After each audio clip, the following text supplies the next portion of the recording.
tape everyone is talking about, our recreation of the Simpson-Goldman murder.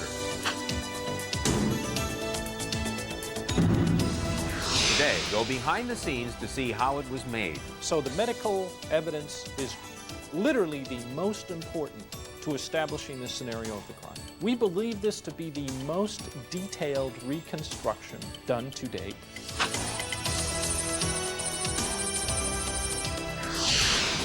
And confused about the internet? You won't be after today. Get ready for the ultimate tour of the net and see for yourself just what it can do for you. Hi, I'm Gina St. John. And I'm Richard Hart. All that plus the world's tiniest radio, next on CNET Central.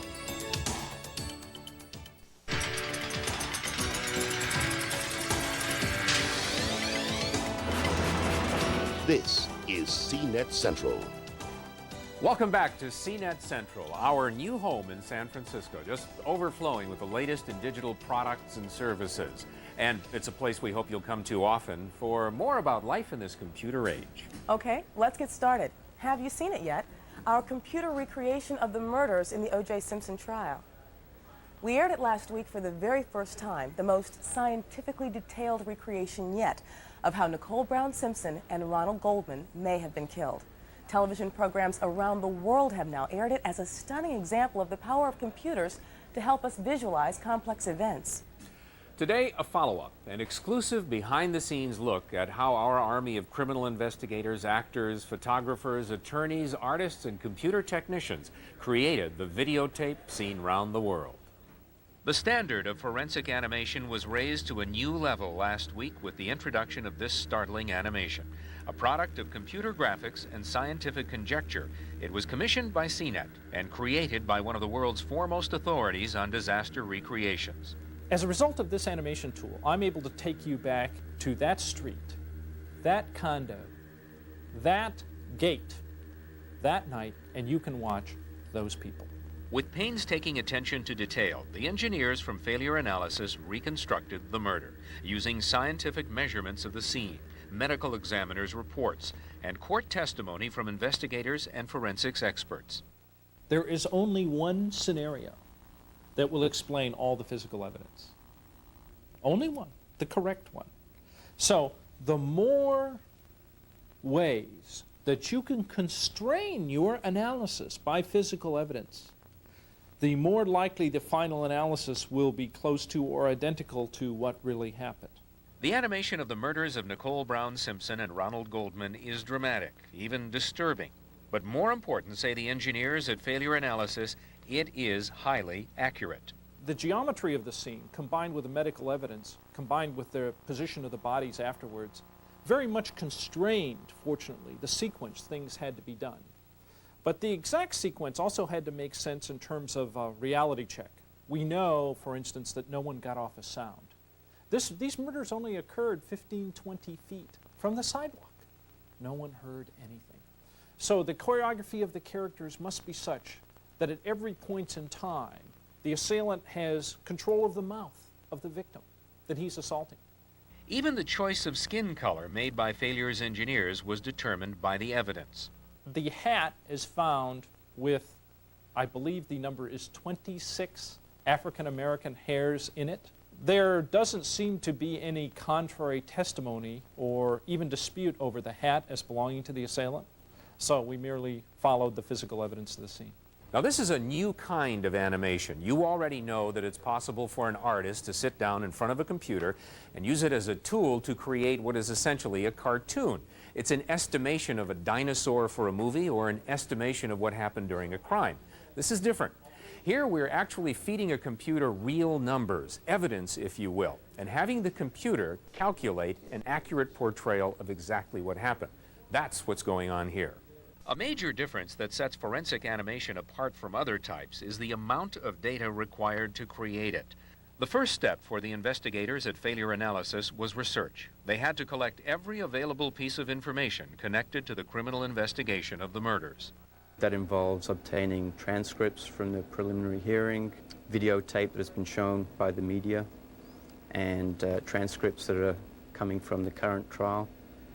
And Bringing all this information together, we sent a group of people down to Los Angeles. Actually, I led that team down to Los Angeles, and that included engineers, photographers, and one of our animators.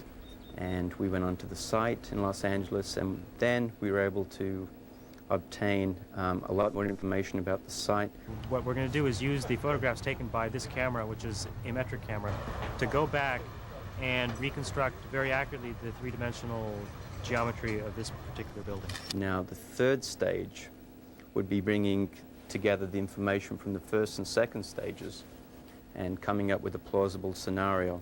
And then we would bring people together and brainstorm about what possibly happened on June the 12th. The storyboards was to help us, our animators and our technical people, pull together some ideas and prepare ourselves for the shoot we did at Biovision on Saturday and Sunday. I got to inflict a lot of cuts on this guy. This involved a lot of role-playing by Dr. McCarthy playing the assailant, Sally Shepard playing the role of Nicole Brown Simpson, and myself as Ron Goldman. I'm going to have to cut his cheek several times as I'm torturing him and talking to him. Using the data they've collected, the failure engineers then created a chilling script for their scenario of the murders. It looks like what he did is he has to use the knife to pry her head up once and then get a different bite with the back of the knife on the back of her head, and literally he picks her up with the knife to the back of the head, covering her mouth. In order to make their animation characters move more lifelike, the failure team relied on the experts at Biovision, who have perfected motion capture technology. These markers, each of the segments of the model in the computer are driven by these marker points. Our machines out here will calculate 3D points for each of these markers, so I'm finding all of our joints in here. 6 high-speed cameras follow the movements of each actor, while a variety of PCs and workstations record the data. Okay, go back to the center. Half step back. What Biovision allows you to do is capture the movements of organic people and then readily translate those movements to the motions of a artificial mathematical character who has limbs that can be moved by the computer as long as you know how to tell the computer to move them. I'm going to pick her up, step down for my strength. She is now awake. We look over here. Bring my hand in front, we have a conversation while I nick her throat. Mechanical engineer Sally Shepard played Nicole Brown Simpson in the reenactment. She says the taping session sometimes felt a little eerie. It's an unusual situation to be put in, but it's not uncommon at failure for us to sort of play the role of accident victims if you happen to be the right size for the incident. So it's a little bit weird, though. This is a little out of the ordinary. Now it's up to computer animation engineer Jerry Jackson. One computer wasn't enough to calculate all the information necessary. Jackson used 5 Silicon Graphics Unix workstations and 7 different processors. Also, he relied on an SGI reality engine and animation software called Advanced Visualizer to create this first-of-its-kind animation. From photographs and architectural drawings, slowly Nicole Brown Simpson's condominium takes shape. Working from photos of the victims, the animators also put real faces on the characters. The final step is movement. Using the data from Biovision, the characters move with human precision. Through cutting-edge technology and diligent investigative work, failure analysis can show us what probably happened the night of June 12 in Brentwood. We believe this to be the most detailed reconstruction done to date. We hope it remains the standard by which all other reconstructions are judged by, even the prosecutions. In all, an amazing process, and if you have a personal computer, a modem, and a connection to the internet, you can get your own copy of this animation. Just go online and head for cnet.com. That's our internet address. And then you can download or transfer the animation from our computers to yours. If any of this is confusing to you. And why would any of this be confusing? Oh, it can. Just stick with CNET Central, though. We're here to help you out. Everyone's talking about it, but what is it? Today, a close-up look at the internet and how it was created. 1969 had Woodstock and the first moonwalk. 69 had old hippies and a new hero.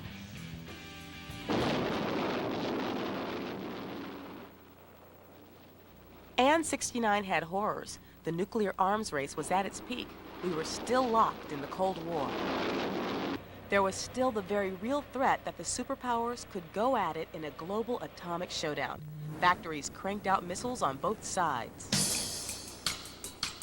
Our government worried about surviving. What would happen in a nuclear attack to our nation's communication system? Would the Army, Navy, and Air Force be cut off from each other? The Pentagon has an agency that worked on things just like that, the Advanced Research Projects Agency, or ARPA for short. It funded scientific research that could help the military. ARPA had funded research all through the 60s to make computers faster and smarter. But by 69, there was still a major problem. As smart as computers were, they couldn't communicate with each other. Computers could not talk to each other. There was no format, no protocol. They didn't even speak the same codes. So ARPA hired scientists and engineers like Lynn Kleinrock and his staff at UCLA to find a way to do it, to link, or what's called network computers, thinking it could be one way to make a communication system that could survive anything. It was a challenge because every computer in the world had a different language. Imagine that, say, there was 10 different kinds of computers, and you wanted to all communicate. That might mean to communicate with each of the other ones, you'd have to have 9 different ways of communicating. You have to know 9 different languages besides your own. We said, okay, let's not do that. Let's come up with one language. John Postel was a grad student at UCLA back then. Lynn Kleinrock had a whole team of grad students doing a lot of the work.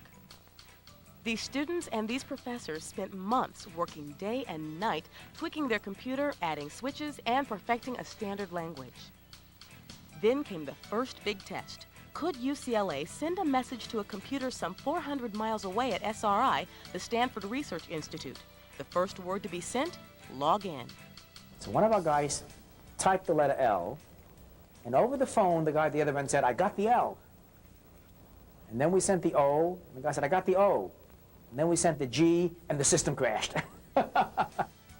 For the first time ever, 2 computers hundreds of miles away could talk to each other. We didn't really think of it as a big historic thing because we're building this little research project for ARPA. We weren't building the world's communication system. So the ARPANET was born. Scientists had a new way to communicate on a system that was indestructible. Indestructible because information was stored in computers scattered around the country, not in one central place. Write a file in Los Angeles and send it to your friends, and that file is backed up everywhere you sent it. All of ARPANET could never be destroyed. Remember this concept. There is no central internet headquarters. There's no main office building. Nobody owns the internet. So the net isn't a place. It's not really even a thing. It's billions of files and ideas floating around everywhere, united by a common language. This ARPANET grew quickly. By the early 80s, 200 colleges were connected to the ARPANET. 3, 2, 1. Booster ignition. NASA and other government agencies had networks too, and they wanted their networks to be able to share info with everyone on the ARPANET. In 1981, they did. Now this one network, the ARPANET, was combined with other government networks. Now you had a network made up of different networks. For the first time, you had the idea of internetworking, and for the first time, someone uttered the immortal word, Internet.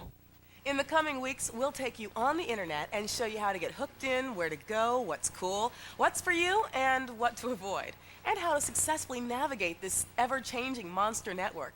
We're even launching our own online site to help you connect with us 24 hours a day. Richard? True, I've been accused of being an incurable gadget geek, and I confess. So whenever the CNET staff comes up with the latest, greatest technology, I'm going to try to share it with you. For instance, the world's smallest FM radio. This thing weighs less than 4 ounces. It's called the Ultralight 2000.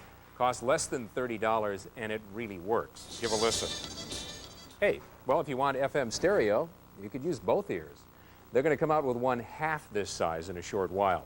Most of you are familiar with a camcorder called the Sharp View Cam, but when you combine this with a special modem base for telephone use, Sharp calls this the ViewCam Teleport System, and it's supposed to send video images over the phone. Here, I'll take a video image of myself here.